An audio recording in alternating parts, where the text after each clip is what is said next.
US investment green card. $800,000 must have legally documented money. Exit period after 3 years. Shuda LP 6302946180. KCR గారు justice Narasimha Reddy గారికి 12 పేజీల లేఖ ఏదైతే రాసినారో నేను మొదటిసారి కేసీఆర్ గారికి భయం పుచ్చుకుంది. చేసిన తప్పిదాలు బయటకు వస్తున్నాయని, తనకు శిక్ష పడుతుందేమో అన్న భయం ఆయనలో వ్యక్తమైనట్టుగా ఈ 12 పేజీల లేఖ ద్వారా అర్థమవుతా ఉంది.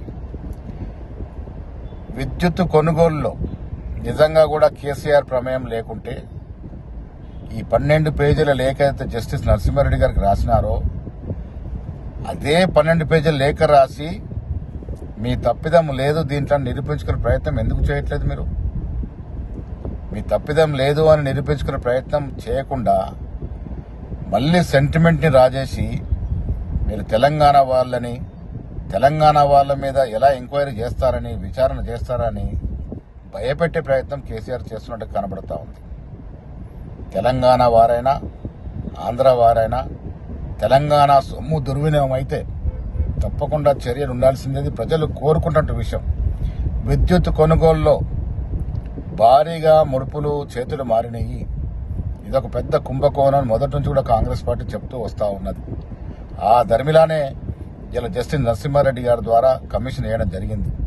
ఎవరెవరైనా దోషులకి నోటీసులు ఇచ్చినారో వారంతా కూడా కమిషన్ దగ్గరికి వచ్చి నిజంగా మీరు తప్పు చేయకుండా ఉండుంటే, మీ ప్రమేయం లేకుండా ఉండుంటే మీరు అవి దులుపుకోవాల్సింది పోయి రివర్స్గా లెటర్లు రాస్తూ భయపెట్టే ప్రయత్నం ఏదో చేస్తూ ఉన్నారో దానివల్ల కేసీఆర్ చేసినటువంటి తప్పిదం ఆయనకు భయం పుట్టుకుందనేటువంటి మాట స్పష్టమవుతా ఉంది.